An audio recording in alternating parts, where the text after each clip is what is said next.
there. Welcome to Nomadic Diaries. We're the podcast that takes you on journeys through the lives of those who have already embraced the international lifestyles.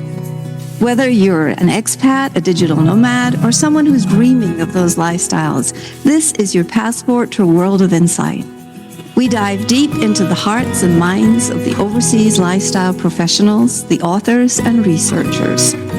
Join us in this fun adventure as we deconstruct all the elements of expat and nomadic lifestyles, one captivating story at a time. Hi, everybody. Thanks for coming to Nomadic Diaries and welcome. We have here in the room today, Mariam Ottimifiore. Hi, Mariam. Hi, Doreen. Thank you for having me.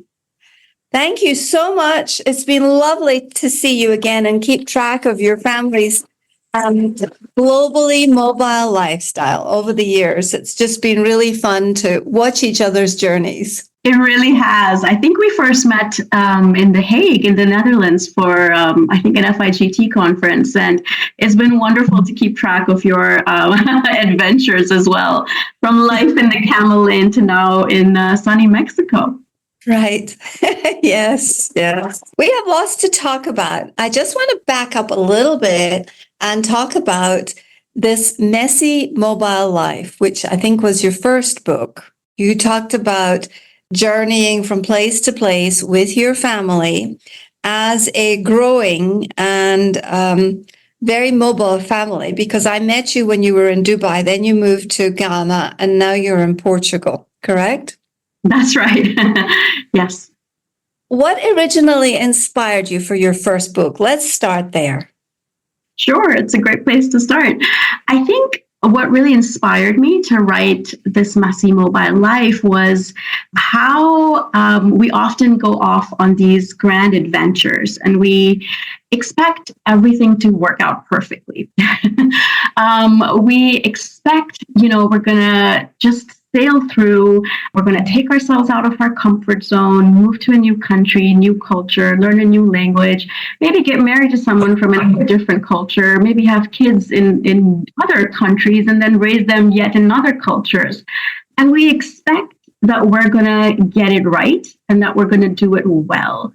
And we are often our own hardest critics, our worst critics. And so I wanted to sort of bring a dose of reality back into our lives and say, well, let's take off these rose-tinted glasses and let's admit first up that a mobile life is going to be a messy life. Let's give ourselves permission to acknowledge that, because when we acknowledge that and we embrace the mess, I think that actually empowers us to not just, survive in that messy mobile life, but to actually thrive in it. So it's about going in with your eyes open as opposed to your eyes wide shut, and also having really realistic expectations of your adventure, but also of yourself.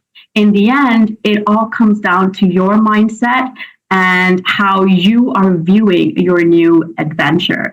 So I think that's what really prompted me to write about a messy mobile life. And also, I wanted to take the research done by, pioneers in the third culture kid world like Ruth Van Rieken and David Pollock, and sort of introduce the face of the modern messy family. And what does it look like? What happens when a TCK marries a CCK or another TCK? And they've got 4 languages at home, and then they're moving to yet another new country and yet another new country. So I kind of wanted to introduce the face of the modern messy family and how do they manage all these different threads, whether it's culture, whether it's language, and whether it's mobility. Yeah, and I think that's a very good way to put it, is to introduce the face of the modern family, because a lot of people just make the assumption that with this one big, beautiful life that we have, as you said, that we're just going to cruise through it. But when you're juggling so much that is invisible, I think it makes a huge difference, because so much of it is under the surface, like a duck or the very old, tried and hackneyed idea of this iceberg idea. Most of it is under the water, and we just are not always very good, I think, in the globally mobile communities in bringing the invisible side or the under the surface side to the light of day. Yeah, I think we sort of, we're doers. Like we take everything in our stride. Even when we struggle, we say, "Yeah, but I've got this," and I can, I keep going on, and I have a bad day, but I look forward to the good day. And I think while that is admirable, what we also should be doing is admitting that sometimes we are out of our depth. Because the reason for, putting messy in the title was to also show that all of these challenges are coming at us at the same time. Everything's happening at the same time. It's not like one day we have a culture problem, the next day we're struggling. We're struggling in a language class. The same time we're having a cultural problem. The same time we're trying to figure out how our washing machine works, but the instructions are in Danish. The same time your child comes home and has to do homework in Mandarin, right?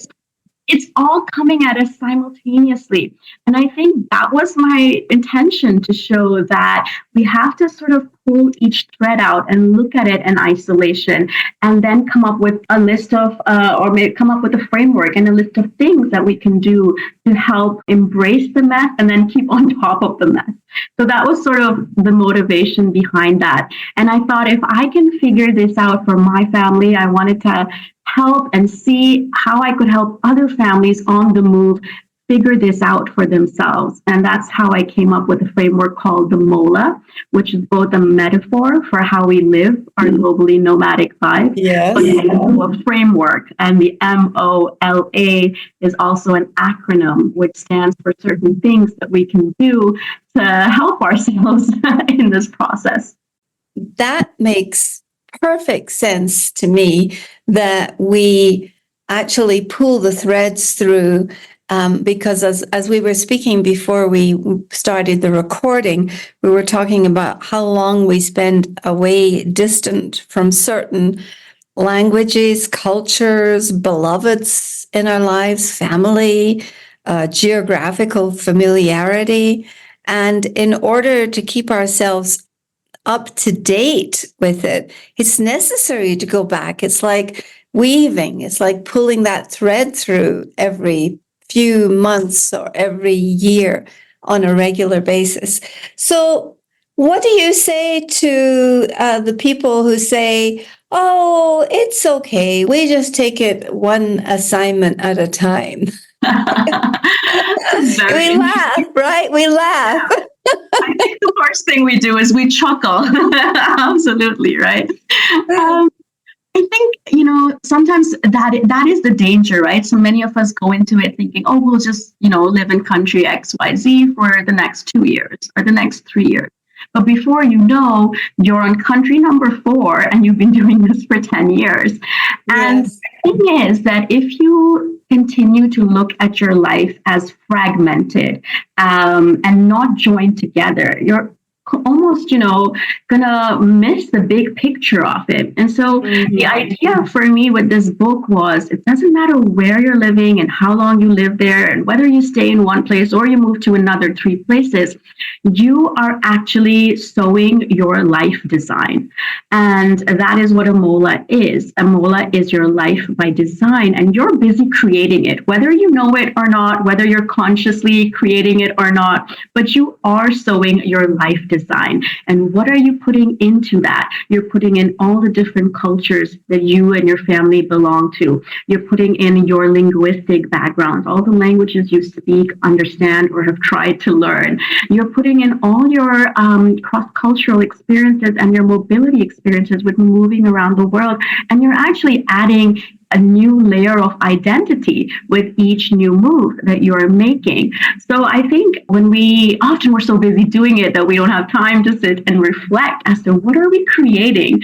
What does my life look like now? And most importantly, who am I as a result of all these experiences?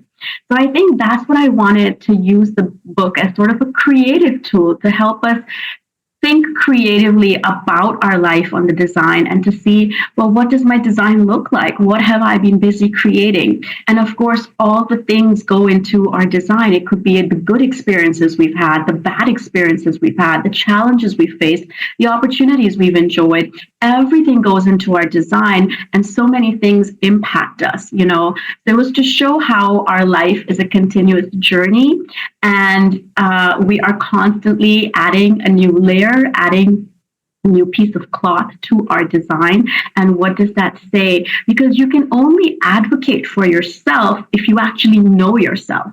And if you know your family. And that's the next step, right? Once you know who you are and who you've become as a result of this journey, then you can go to your children's schools, or you can go to your employer's HR department, or you can go to the relocation company who's moving you, or to the global mobility specialist who is handling your international transition. And you can actually say, these are our needs. This is what we need. And this is, who we are. And so I feel like once you know yourself, you can actually advocate for yourself better. I would agree with that. Something that you mentioned, you talked about adding to the identity. And what about skill sets that you're building along the way? Because I believe that when we're adding to our identity and we're changing and morphing, and I used to always think of myself as a chameleon across all these countries. Yeah. But there was not really there wasn't an invitation to articulate exactly what that means, like to an employer. So what's the benefit? Number one, to myself. Number two, to my family and my extended friends. And number three, to possibly an employer or a client, right? So yeah. Does this also lead to skill building? Absolutely. Absolutely. I think in the international world, we don't really build careers as much as we build a skill set. And as someone who's had to reinvent herself in her career along the way, like so many of us do, I think that's the most important thing to keep in mind. It's not about jobs. It's actually really about the skills that you are becoming adept at and you are adding to your own repertoire, because that is what's going to help you thrive no matter where you are placed or where you go or wherever you move. So it's definitely about skill set. It's about problem solving. It's about your analytical skills. It's about your cross-cultural skills. You're pretty much building or sewing all of that into your design as well. And you are also, like I said, you're also sewing in, the uncomfortable things that might have happened to you in one experience, living in a certain place. I mean, things don't stop affecting you just because you've left a place. Your views are constantly evolving as well. So yes, absolutely. All of that is what we're stitching into our mola. And we talk about, we do an exercise in the book where, we talk about all these things and what actually are you putting into your life design and why. So that skill set is very important. And what I feel like I observe a lot is that we're not very good as being our own advocates, are we? Or are we getting better? That's a very interesting question. Number one, are we becoming more aware? Are we getting better? And are we articulating exactly what these supposedly soft skills are? But I actually think, I've always called them superpowers, because I believe that they're the superpowers that we carry with us. Yeah. Are we doing a better job across? Do you see any indicators or any science or any markers about this?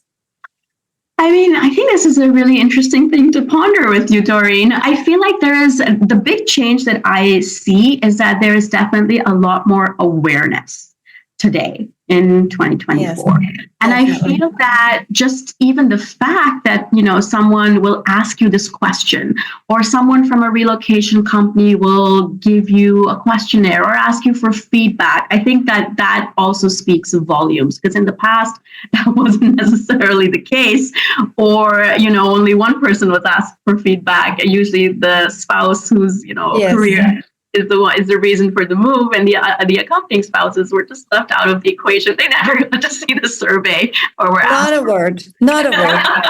And the irony is, as you and I know, they're actually the ones managing the entire international move.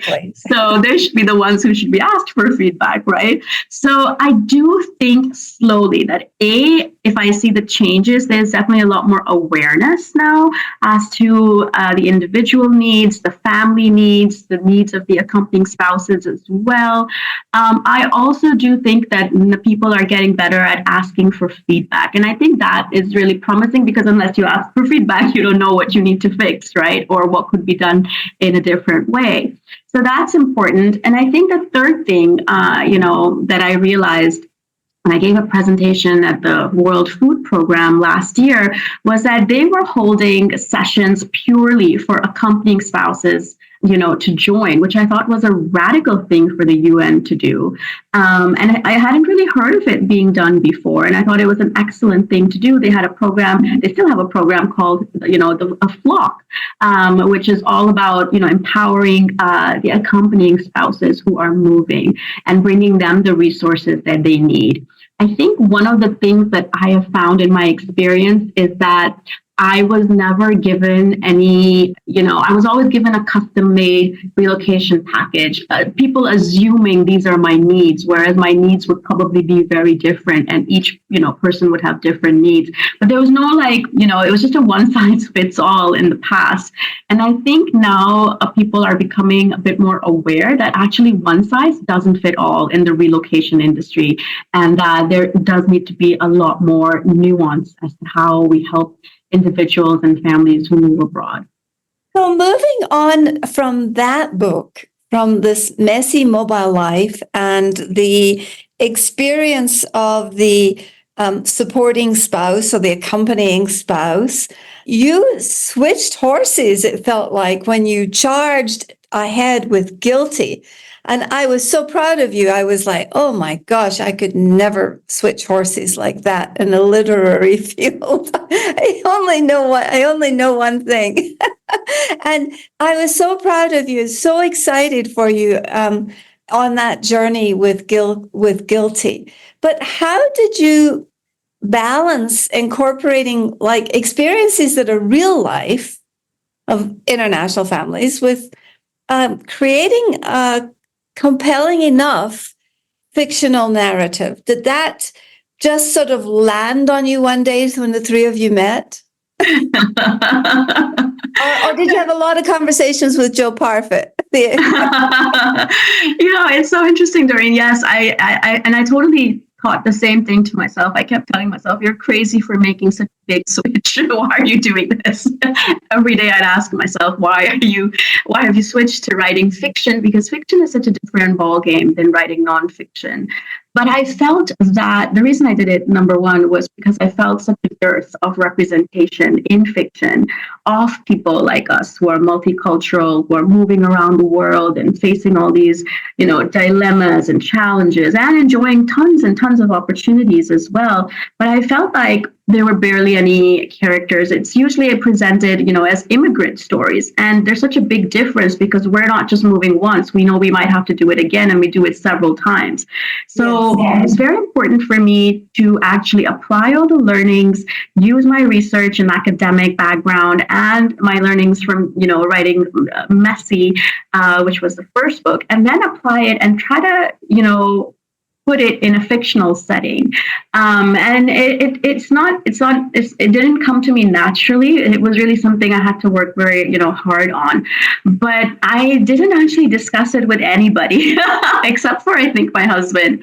I took some courses. I took courses on how to, do character development, how to plot a novel, how to, dialogue, pacing, tension, all of those things, and studied lots of different models like Save the Cat and, all of those novel writing courses that you do. But because the idea had already been in my mind for a while, it started when I moved to Portugal in 2020. And by the end of 2021, the idea had fully germinated in my mind. So I knew that now I had to sit down and start writing it. But the idea was to sort of use all our knowledge and just sort of put it in a fictional setting where it was believable and, you would believe in the characters and the challenges, the dilemmas that they go through, but also that it would help people to feel seen. I felt that was really important. And I was also, quite frankly, just really tired of reading books with very little diversity. Three Americans moving to Hong Kong, which is the story for the expats, which now stars Nicole Kidman on Netflix, been made into, an adaptation. I just felt that we were missing the diversity that you and I experience on a daily basis. And I felt that that's really what I wanted to do. I wanted to show how three women can move to the same place, but have such a different experience because, in the end, it's also about them, right? They're very different. They come from different places. They've lived in other different places. They're different people. And I kind of wanted to explore that as well. How much is it the person versus how much is it the place that influences and impacts our experiences abroad? That's very clear. That I love what you said about the daily diversity, because I do think that I've interviewed a lot of interculturalists this year on the subject of cultural competency, cultural communication, cultural intelligence. And I do think that there is a very, very, I think it's physical, emotional. I think it's related to our neurobiology. But when we are exposed to daily diversity like that, we turn into different people. We become a different sort of human almost. And I think it's really important to be drawing attention to that. I loved the three different women in the book and their diversity and their lifestyles. And did you actually use real people that you model them on? Or I'm imagining that they're actually comprised, each of them, of multiple people. Would that be true? Yes, I think that would be fair to say. I think, as a writer, you pull, inspiration from different sources and different people and different experiences. So the characters I created, I have, one Asian, one American, and one African who all moved to Europe. They moved to Portugal looking for a fresh start, and then find that they can't quite let go of their guilt and their secrets that keep pulling them back. So there's that inherent tension between their past and their present. But I think what I, did was I really wanted anybody who is reading the book, if you're an Australian living in Uganda, I wanted you to be able to relate to the book and see your experiences mirrored when you're new in a country, you're new in a place, you're walking into a room full of people you don't know, you're hoping to come out with just one friend or somebody who could be a friend or an emergency contact. You're looking to, really create a life for yourself. And I think that's sort of what I see mirrored in my experiences and also in the experiences of, many women who I meet and have met along the way. So the characters are definitely an amalgamation of, the diversity, as you said, that we experience daily, the daily diversity and the kinds of people we meet. And I think what really fascinates me is that, if you move, like when you move to Mexico and you meet somebody new, you don't really know who they were in their previous location, wherever they lived, right? You're only meeting them in the here and now. And I always think about people who I meet and I wonder, who were you in a different place? Because I'm only getting to meet you now. And so that was sort of the inspiration behind having, a look at these characters, but not just in their current environment, but also in their previous environments. Because often we don't really get to see that, especially not initially. And so there was this whole idea of, what parts of ourselves do we reveal to people when we meet them in a new place? And equally, what parts do we keep hidden, which I find equally fascinating.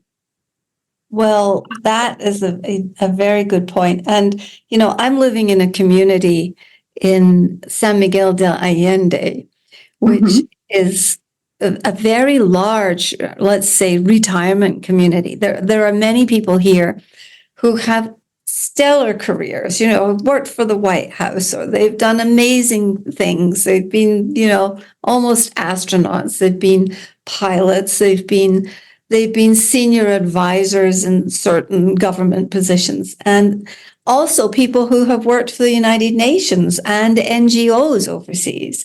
And that's one of the reasons we started Nomadic Diaries, was to actually presence, and I haven't done this yet, but there will be a month when we just devote it to people from San Miguel and their histories and their stories, because I think in hearing other people's stories, we can learn things about them, but we can also learn things about ourselves as observers and listeners of those stories. Absolutely.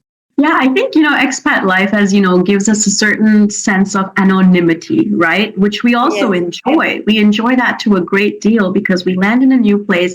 Nobody knows us. And it's almost as if we have a fresh start or a clean slate, right? And I think that can bring about its own advantages, right? This anonymity. But then also you wonder, what about yourself are you not revealing to people, right? What layers are you hiding perhaps, or you don't feel comfortable sharing? And I think a lot of that is human nature, right? So for example, in the book, we have characters who are feeling really guilty for certain things they've done, but they're not sharing that, with the people they're meeting and with the friends they're making, because either they're ashamed or they think that, that part is not attractive or people might not understand.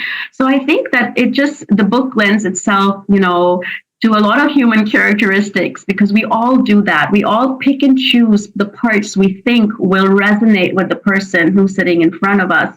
And we talk about that. And we might not feel comfortable sharing so many other things in our past. So I think this is sort of an in-depth look at that, because expat life sort of makes that more apparent, because people don't know you. So they can only know initially what you reveal about themselves. So how do you make that decision as to who you are in that particular place? And I think that place impacts us so much as well.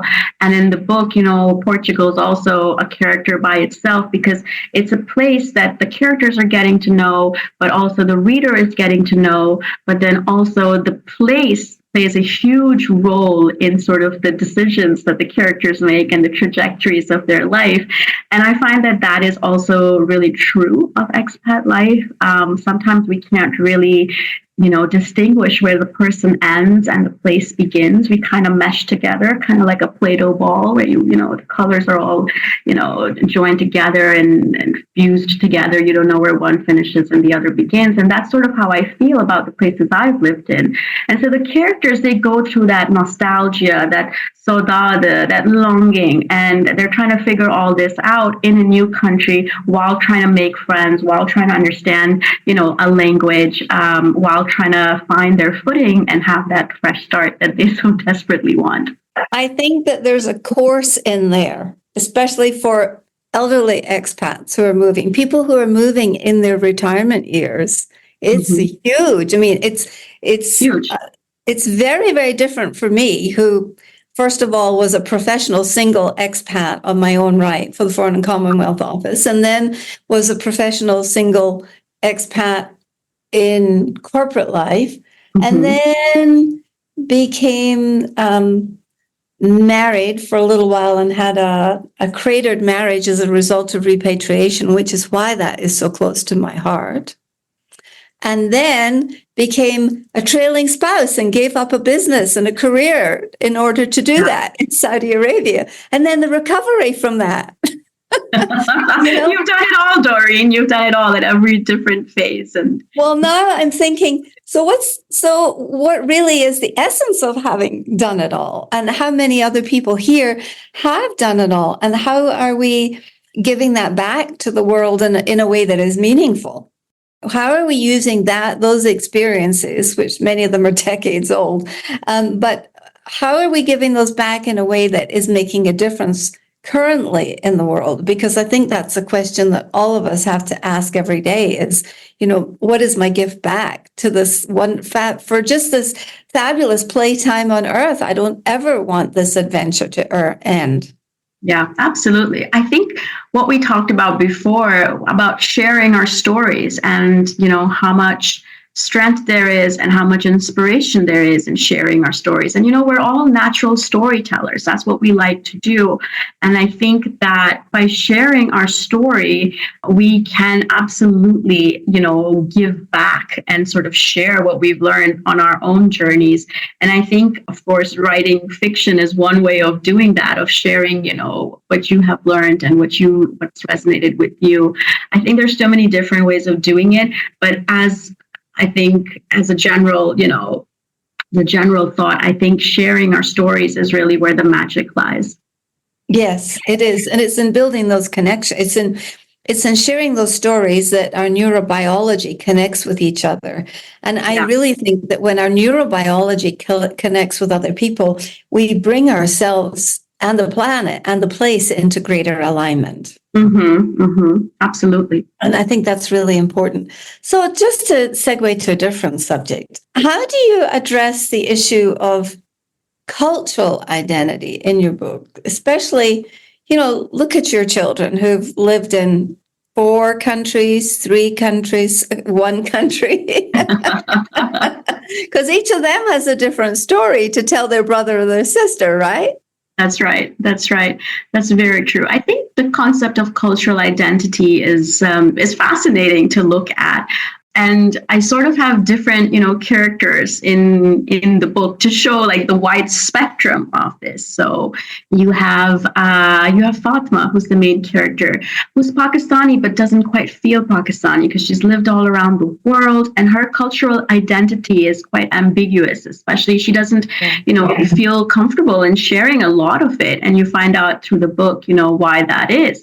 And then you've got someone like Ben, who's Abena's husband, who's half British, half Ghanaian, and is Black and British, and really has grown up initially in Ghana and then moved to the UK. And you find how, for him as a cross-cultural person, he feels he's always having to prove himself, and he never really feels, quite competent or quite accepted or quite whole in one or the other. And I think that having this mix of cultural identities and also having this notion of cultural fluidity, especially expressed in literature, is so important, because that's really the world we're living in. You mentioned my kids, and they all have different experiences. They were born in different countries, grew up in different countries, have memories of different countries that necessarily the other sibling might not share or might not remember. So it's really important to allow for that cultural diversity and that cultural identity. And then, even the children in my book, in Guilty, they are sort of an amalgamation of that as well. You have an American kid who's, born in China and lived in Mexico and Singapore, and then comes to Portugal, and he writes a poem in the book, about his experiences. And you've got another child, Maya, who's half Pakistani, half German, born in Denmark, raised in Dubai, who moves to Portugal. I think that normalizing the third culture experience in literature is really important in fiction, and also showing that kind of cultural fluidity where characters don't necessarily fall in one box or under one umbrella. That is real life, and I kind of wanted to show that as well, because I think that's really important, and I think that's sort of representative of the kind of people we meet when we're living abroad as well. I think this concept, hopefully, is definitely something really important to share, and hopefully, more and more books will come out, about this, where this becomes the norm and it's no longer strange or out of the blue. How do you support your children in allowing space for each of them to have had different memories, different birthplaces, different cultures? It's not always easy to talk about these things. No, I imagine not. And I mean, my kids are still quite young. I have a 12-year-old, a 9-year-old, and a 3-year-old.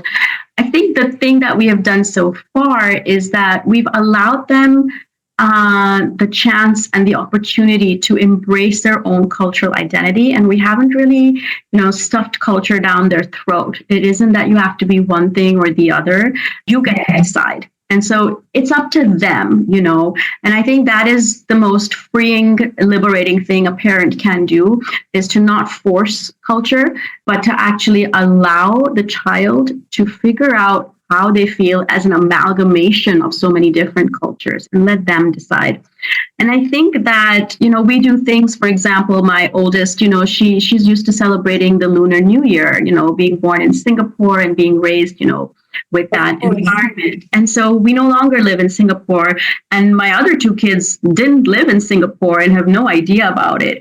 But we do keep up with those traditions of celebrating the Lunar New Year simply because it means something to her and it provides her some kind of continuity. And similarly, my middle son, who was born in Dubai, one of his traditions is that when it's his birthday, we sing happy birthday to him in Arabic. It doesn't matter if we're living in Dubai or we're living in Paris or we're living in Lisbon. It doesn't matter. He doesn't want to let go of it because that is something that has been important to him.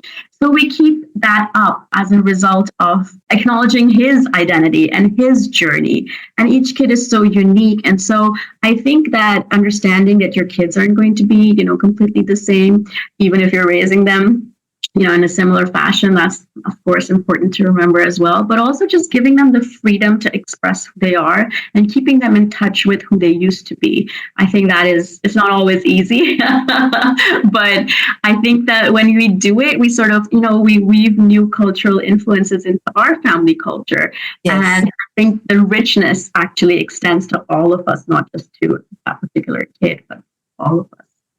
Based on your research and your very personal experiences, do you think that the increasing globalization of the world is actually has a sort of a reverse effect and is changing family dynamics? Because I know that families, we are all, we of course were overseas from the last time from 1990s all the way to 2011. Mm-hmm. And I see a lot of nomads and people who are traveling because traveling has become sort of a healing balm for many people's soul. We use travel in many different ways than we used to use it before with the advent of remote work. But I'm just wondering if the increased globalization of the world is reflecting back to the international families. That is something very interesting to ponder, Doreen. I think in some ways it is. Like if I just look at, the schooling options that exist in 2024, I definitely feel like there's a lot more acknowledgement of different learning styles and different curriculums and different needs. And, I feel like we're making progress. I feel like we're understanding that not every system is going to be, the best fit for a certain child. So I think that parts of globalization are trickling down to the extent where we do see positive changes happening. You have people world schooling. You have people schooling on the go. Like there's just so many more options now. And of course, the pandemic also opened up so many more options because people saw, it's possible to do, this, and it's possible to learn on the go, and it's possible to have our classroom with us when we're traveling full time. And it's so many different variations. So I feel like if I just look at just at schooling, for example, just to use that, I feel like, of course, globalization is reflecting a lot to the kind of choices and to the kind of like options that an international family has nowadays. I mean, back in the 80s or the 90s, I doubt that there was such a plethora of options available. So I think that is definitely one area where I do see a lot of change happening. That's really good news. To know that I know there are more options and obviously more choices, but of course that makes us all a bit more functional, doesn't it?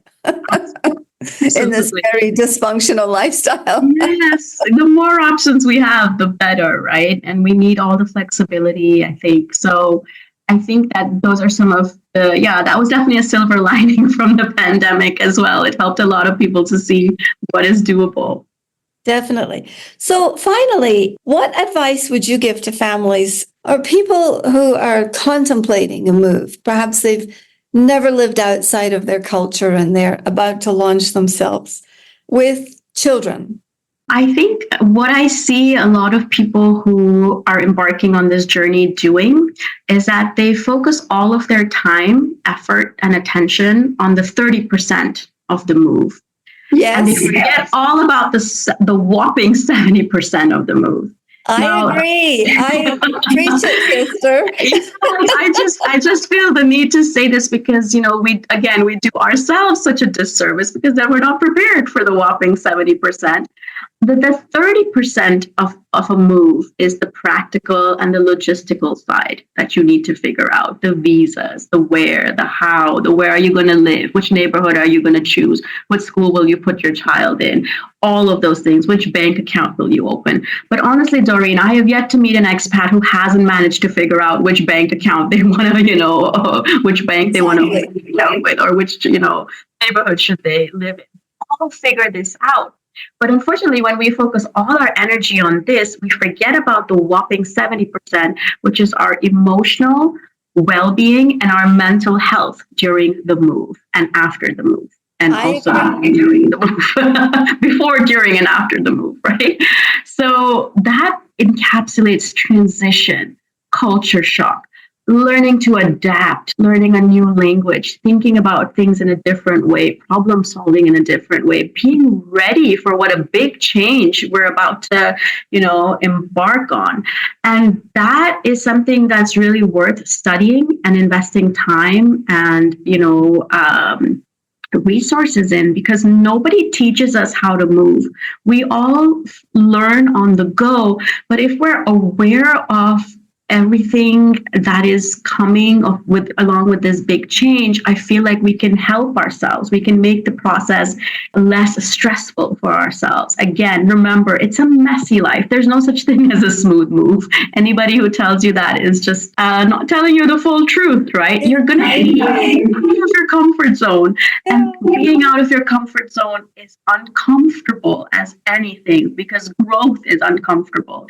Discomfort is, the name of the game, right? And so that's what you need to prepare yourself with. If you're moving or you're about to embark on this journey, I'd say give the 30% the attention it requires. Figure out the visas and the shipping and the logistics. But remember, the 70% is what you should spend most of your time on. And that's what's really going to catch you off guard if you're not prepared for it. So that's what I tell everybody, that is really the tougher animal to manage. That is really what we should focus our energy on in order to thrive wherever we're going. I think that I talk about the two suitcases. One suitcase has our body and our stuff, and the other suitcase is our mental baggage, because we take it everywhere we go.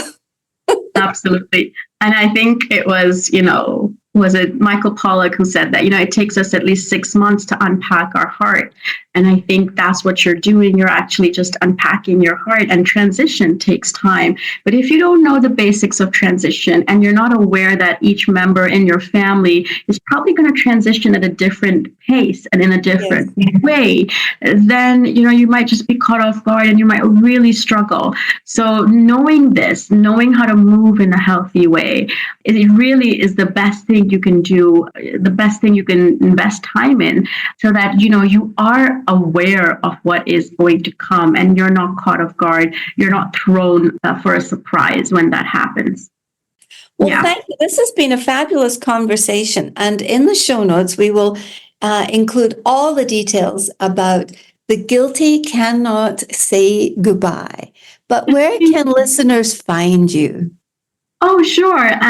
They can find me online. I'm quite active on social media. So, of course, I have a Facebook page, an Instagram page, and a LinkedIn page. I am very rarely on Twitter or X, I think, as it's known now. And, of course, you can also find me through my website, which is just my name, mariam.ottimifiore.com. And you can also find my books through my website. So that's probably the easiest way to get in touch.